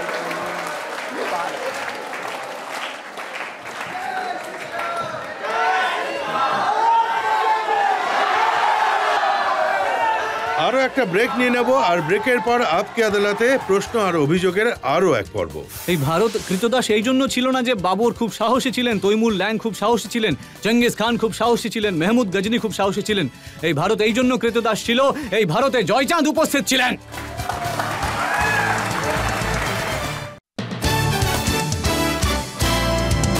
ওয়েলকাম ব্যাক আপকে আদালতে। আজ আমাদের অতিথি হলেন আচার্য প্রমোদ কৃষ্ণম। আপকে আদালতে পরের অভিযোগ। আপকি আদালতে আচার্য প্রমোদ কৃষ্ণমের ওপরে অভিযোগ হলো যে ইনি খুবই সুবিধেবাদী। দেখুন, আজকাল সবাই এই কথাটা বলা বলি করছে, যেহেতু নরেন্দ্র মোদীর হাওয়া এখন খুব জোরে বইছে, তাই আপনি ওনার রথে উঠে পড়লেন। আপনি বলেছেন যে মোদিজি রাজা বিক্রমাদিত্যের মতো। আপনি বলেছেন যে মোদিজির ওপর দেবীর ভগবানের কৃপা রয়েছে। আপনি বলেছেন যদি মোদিজি না থাকতেন তাহলে রাম মন্দির কখনো হতো না, কেউ বানাতে পারতো না। দেখুন রজতবাবু, অবশ্যই আমি এই কথাটা এখনো বলছি যে যে ব্যক্তির ওপরে ভগবানের অসীম কৃপা থাকে, সেই এত বড় বড় সিদ্ধান্ত এত সহজে নিতে পারেন। আমাকে আমাকে আমাকে ক্ষমা করবেন।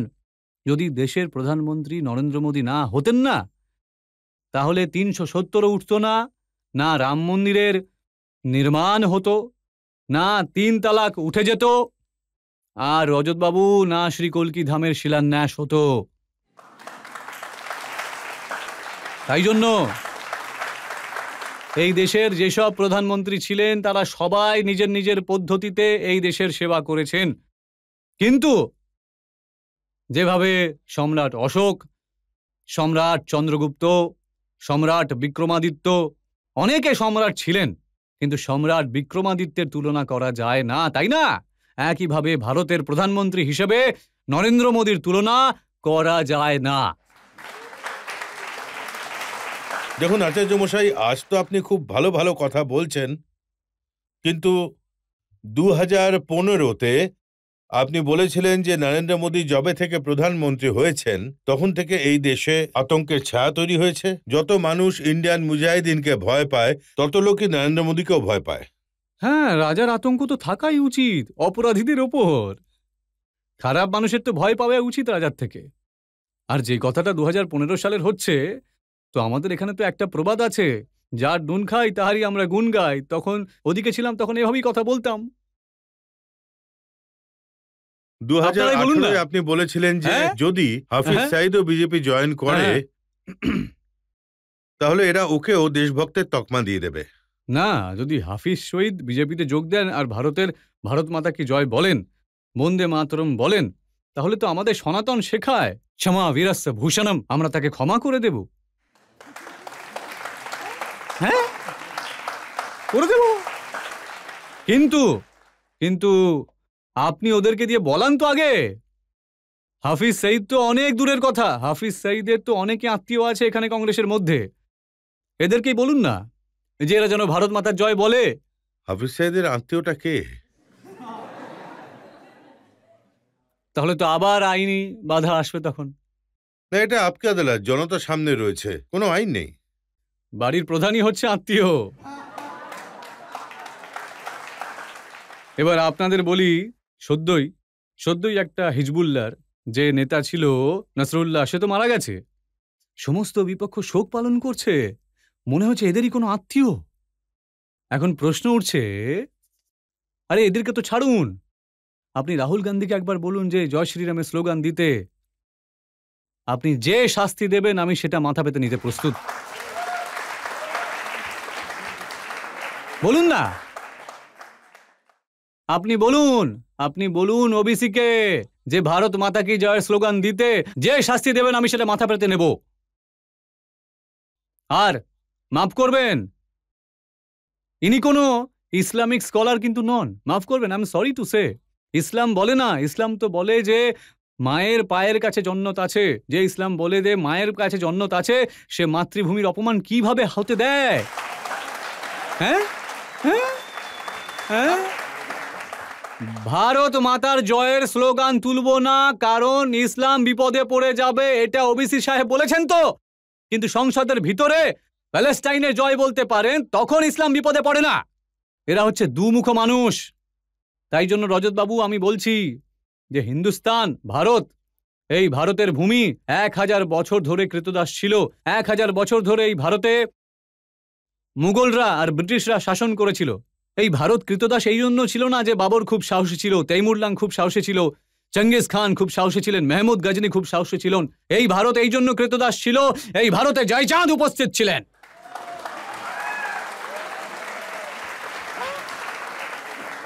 আচার্য মশাই, যে কংগ্রেস ভারতকে স্বাধীন করেছে, যে কংগ্রেস ভারতকে 60-70 বছর চালিয়েছে, তাদের সম্বন্ধে আপনি বলেন যে এই কংগ্রেস হলো মোহাম্মদ আলী জিন্নার।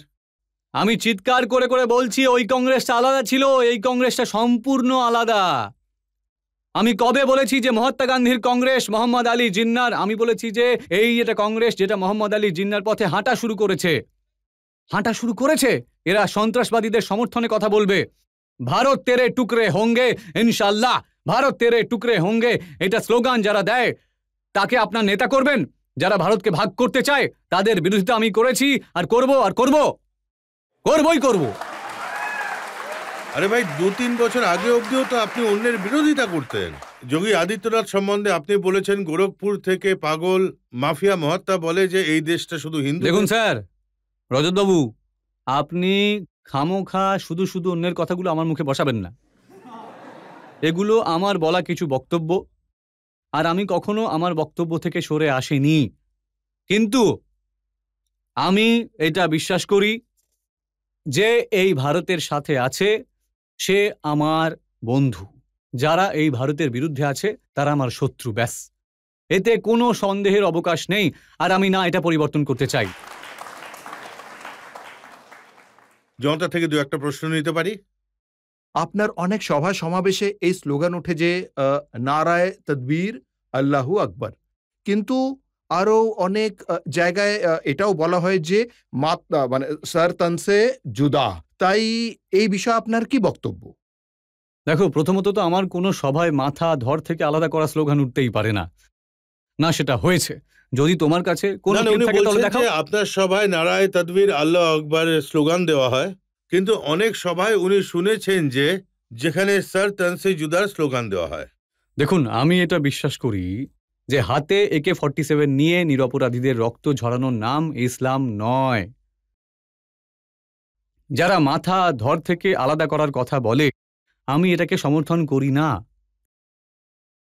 প্রফেট মোহাম্মদ একটা যুদ্ধে আহত হয়েছিলেন, আর সেই জায়গার নাম ছিল তায়েফ। উনি রক্তাক্ত হয়েছিলেন। যখন নবী মোহাম্মদ প্রিয়জনেরা বললেন যে নবী সাহেব আপনি রক্তাক্ত হয়ে গেছেন, আপনি ওদের অভিশাপ দিন, তখন নবী সাহেব বললেন আমি কাউকে অভিশাপ দিতে আসিনি, আমি ওদেরকেও আশীর্বাদ করব। তাই যে নবী এতটা দয়ালু ছিলেন, তার নামে কাউকে কেটে ফেলা, কারোর মাথা কেটে দেওয়া, আর এটা বলা যে গুস্তাখে নবীর এক সাজা, সরতন সে জুদা, সরতন সে জুদা, আমার মনে হয় যারা এই ধরনের স্লোগান দেয়, যারা এভাবে গলা কেটে ফেলে, তারা না ইসলামকে বোঝে আর না নবীকে বোঝে। দ্বিতীয়ত শোনো, আমি আবার বলছি, আমাদের সনাতন ধর্ম একটা পিঁপড়েকেও হত্যা করার অনুমতি দেয় না। তাই আমাদের ধর্ম যদি পিঁপড়েকে মারার অনুমতি দেয় না, তাহলে কারুর বাড়ির প্রদীপকে নেভানোর অনুমতি কিভাবে দেবে সে? তাই জন্য যারা ভগবান রামের নাম নিয়ে কারো বাড়িতে আগুন দিয়ে দেয়, তাদের আমি হিন্দু ভাবতে প্রস্তুত নই। আর যারা মাথা ধর থেকে আলাদা আর নবীর নাম নিয়ে কোনো গরিবের গলা কেটে ফেলে, আমি তাদের মুসলমান ভাবতে প্রস্তুত নই। একটা দুটো প্রশ্ন আরো আমরা নিতে পারি। আপনি আগে প্রিয়াঙ্কা গান্ধীকে প্রধানমন্ত্রী হওয়ার জন্য সমর্থন করছিলেন, আপনি কি এখনো এই কথাটার সমর্থন করেন নাকি এটার বিরোধিতা করেন? না, আমি এটা মনে করি যে কংগ্রেস পার্টিতে সব থেকে বেশি জনপ্রিয় নেতা যদি কেউ থেকে থাকে তাহলে সেটা হচ্ছে প্রিয়াঙ্কা গান্ধী। তাই যে সব থেকে বেশি জনপ্রিয় তাকেই এগিয়ে দেওয়া উচিত। কিন্তু কংগ্রেসের ভাগ্যের পরিহাস এটা, কংগ্রেসের দুর্ভাগ্য এটা, যে ওখানে যে জনপ্রিয় হয় তার গলা কেটে দেওয়া হয়, যে জনপ্রিয় হয় না তাকে এগিয়ে নিয়ে যাওয়া হয়। প্রশ্নটা যদি এটা হয় প্রধানমন্ত্রীর পদের, তাহলে আমার মনে হয় 2047 সাল পর্যন্ত কারোর কোনো সুযোগই নেই। আপনি বলছেন যে 2029 মোদি আর তারপরেও নরেন্দ্র মোদি। আরে রজতবাবু, শ্রীরাম জন্মভূমির মন্দিরের শিলান্যাস প্রধানমন্ত্রী মোদি করেছেন, আর প্রাণ প্রতিষ্ঠা করে উদ্বোধনও নরেন্দ্র মোদি বাবুর পদ্মফুল দিয়ে করেছেন। তাই ভগবান শ্রী কল্কির মন্দিরের শিলান্যাস মোদি বাবুর হাতেই হয়েছে। তাই ভগবান কল্কির মন্দিরটি নির্মাণটা শেষ হওয়ার পরেও প্রাণ প্রতিষ্ঠাও তো ওনার হাতেই হবে।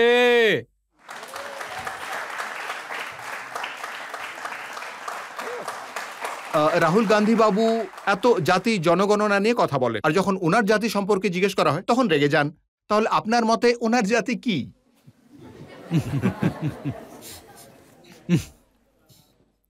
দেখুন, উনি আপনাকে এত বছর ধরে চেনেন। খুব গভীর প্রশ্ন এটা। সত্যিটা হলো এটা যে পৃথিবীতে শুধুমাত্র দুটো জাতি আছে, একজন ধনী, একজন গরিব। অন্য কোনো জাতি নেই। এই দেশকে ভেঙে ফেলার অনেক চেষ্টা করা হয়েছে, আর এই দেশ একটা বিভাজন ধর্মের নামে দেখা হয়েছে।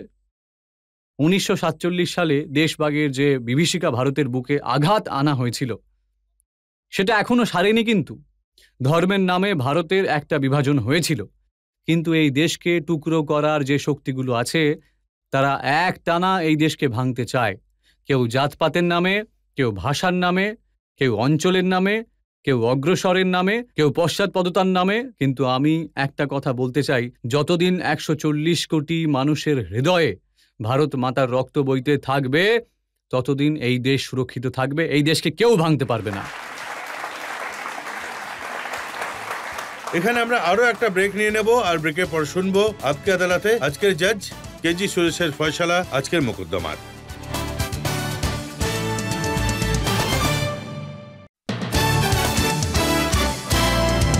Welcome back. আপকে আদালতে আজ আমরা মোকদ্দমা চালালাম আচার্য প্রমোদ কৃষ্ণমের ওপর। আমি ওনাকে জিজ্ঞেস করলাম কলকি ধামের ব্যাপারে, জিজ্ঞেস করলাম সনাতন ধর্মের ব্যাপারে, ওনাকে জিজ্ঞেস করলাম ওনার রাজনীতির ব্যাপারে। এখন সময় আপকে আদালতে আজকের জাজ কেজি সুরেশের ফয়সালার। যদিও রজতবাবুর গবেষণা করা প্রশ্নগুলোর উত্তর দেওয়াটা শুধু কঠিনই নয়, সেটা এক প্রকার অসম্ভব, কিন্তু আপনি নিজের মতো করে হেসে হাসিয়ে কবিতা আর শ্লোক শুনিয়ে কখনো উত্তর দিয়েছেন তো কখনো এড়িয়ে গেছেন। এটা খুবই প্রশংসনীয় যে আপনি আপনার আগের কোনো পুরনো বিবৃতি বা ঘটনাকে না অস্বীকার করেছেন না দুঃখ প্রকাশ করেছেন, সেটা ফারুক আবদুল্লার ঘটনাই হোক বা প্রিয়াঙ্কা গান্ধীর বিষয় হোক। আপনি আপনার স্পষ্টবাদিতার জন্য পরিচিত হয়েছেন। নীতির ভিত্তিতে আদর্শগত পরিবর্তনকে সুবিধাবাদী বলে না। আপনার জীবন একদিক দিয়ে সংগ্রামেরই ছিল, কিন্তু অন্যদিকে আপনি জীবনকে ভালোভাবে উপভোগও করেছেন। আপনি হচ্ছেন সম্ভল অঞ্চলের সামাজিক ঐক্য ও সম্প্রীতির প্রতীক। জাতির পিতা মহাত্মা গান্ধী বলেছিলেন যে ধর্ম ছাড়া রাজনীতি হওয়া উচিত নয়। আপনার মতো জ্ঞানী ব্যক্তির থেকে এই দেশের সাধারণ জনগণ আশা করে যে আপনি আপনার আধ্যাত্মিক শক্তি দিয়ে ভারতীয় রাজনীতিকে নৈতিক ও ধীরনিষ্ঠাগত করার পথে ইতিবাচক আর অর্থবহ পদক্ষেপ নেবেন। এই আদালত আপনাকে সসম্মানে সমস্ত অভিযোগ থেকে মুক্তি দিচ্ছে। ধন্যবাদ, ধন্যবাদ।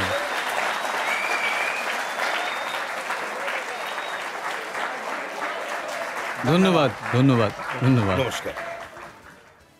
এই আশা এবং বিশ্বাস নিয়ে যে আচার্য প্রমোদ কৃষ্ণম ঠিক এইভাবেই সনাতনীদের সেবা করে যাবেন, দেশের নাম উজ্জ্বল করবেন, আর সমাজসেবার যে কাজ উনি কাঁধে তুলে নিয়েছেন সেটা করতে থাকবেন, আর রাজনীতিতেও এইভাবেই নির্ভয়ে নিজের কথা বলে যাবেন। আজকের মোকদ্দমা এখানে শেষ করছি। পরের সপ্তাহে আবার দেখা হবে এক নতুন ব্যক্তিত্বের সাথে। ততক্ষণের জন্য নমস্কার।